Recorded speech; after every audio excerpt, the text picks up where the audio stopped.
Alright, today I'm going to show you a really cool modification to do to your Danelectro BLT slap echo. What I'm going to show you how to do is make it increase the range of the mix knob so that instead of full mix being, or no, I'm sorry, not mix, repeat. Increase the range of the repeat knob so that instead of full repeat being just really long decays, it will actually feedback and you'll get that old 60s psychedelic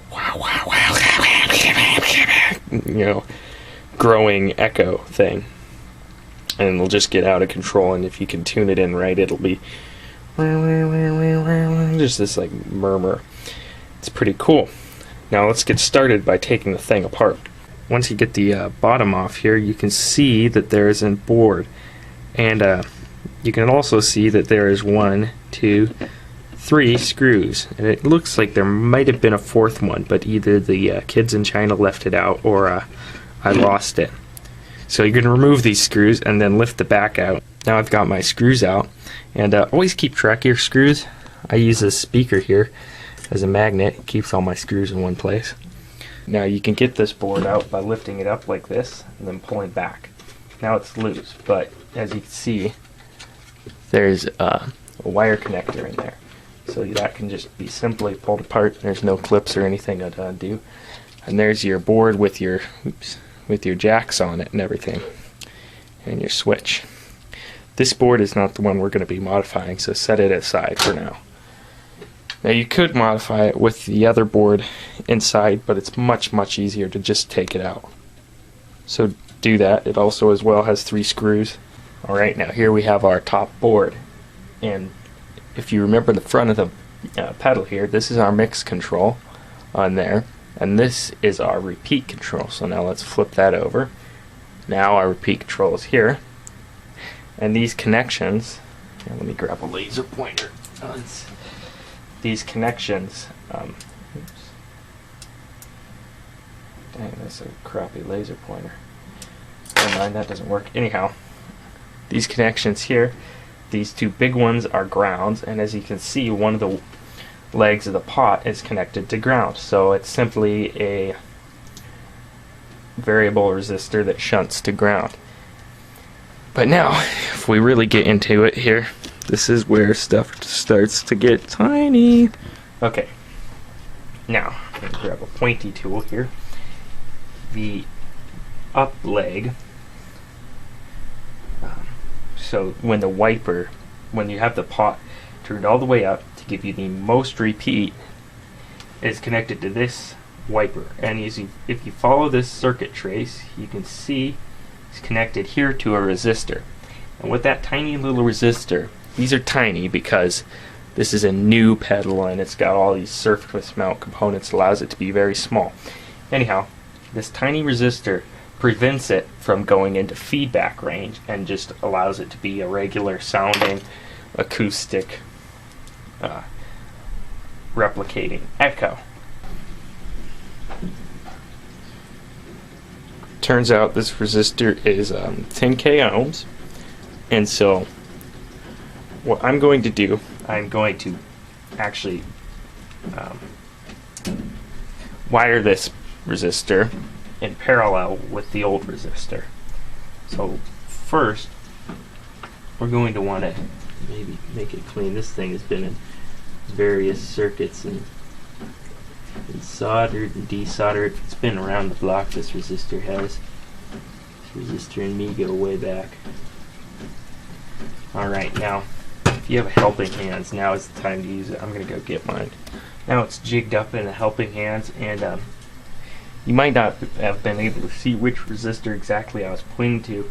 So I was pointing to this resistor right here, and I don't know what value it is, but I do know now that the new one I'm putting over it is a 10k ohm resistor. Let's see here. So soldering iron's hot. Want something with a good small tip, of course.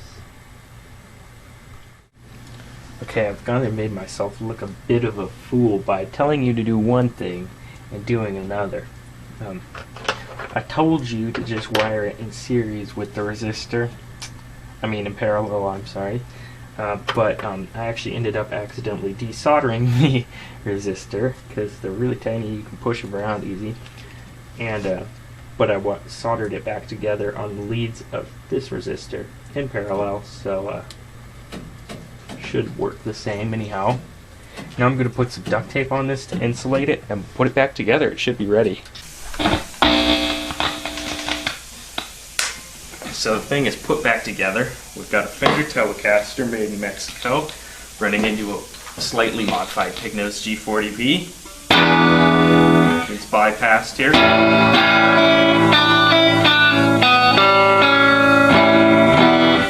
Now let's crank it in. I'm going to leave the mix at full just because we didn't do anything with the mix. So, and it just goes to show what the effect does. So there's repeat all the way down, as it same sound as it always has been. Now let's put it at about 9 o'clock here, 3/4 way up. That was good echoey echo. Here's 12 o'clock. A really echoey echo. Now about 3/4 way up at like 2, 3, 1 something.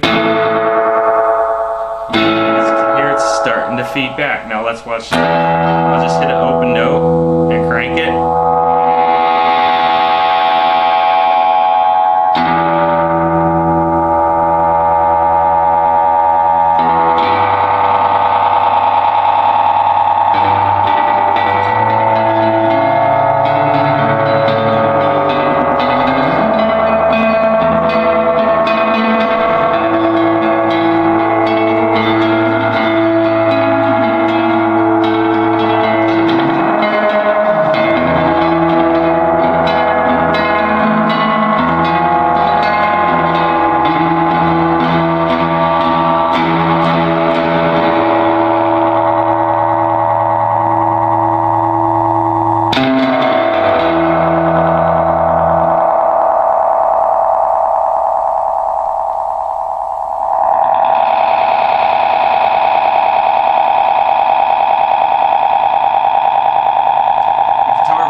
So let's turn that all the way back down, see if we can get it to do that with a single note.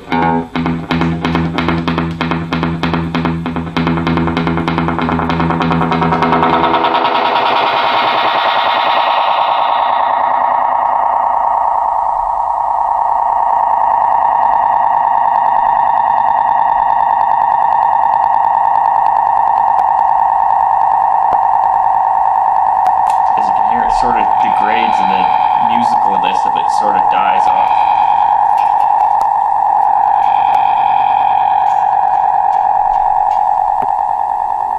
There, it's almost lost, it's almost gone. Let's bring it back.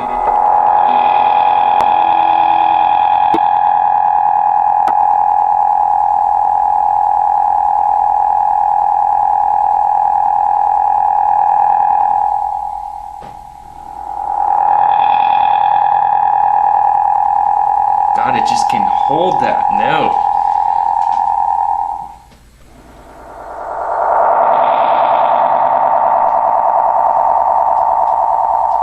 This is just way wacky.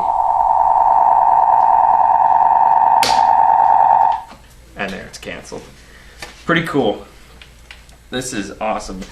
I've already figured out how to expand the delay. So this is a fixed delay pedal. It's usually just slap, dub up, that thing. So I'm going to add another potentiometer. I need to go to a store though and buy a really small one that'll fit inside this case. I'll probably be able to like stick it out the side and around here somewheres, or maybe in here. And then I'll be able to control how long the delay is. So instead of being this da da da da da da da da da, it'll be a da da da, or you know, you can adjust it. And these are super easy mods, super simple with the electronics. I don't see how circuit benders justify charging money for modified pedals. It's ridiculous. Anyhow, that's the video. Hope you enjoyed it.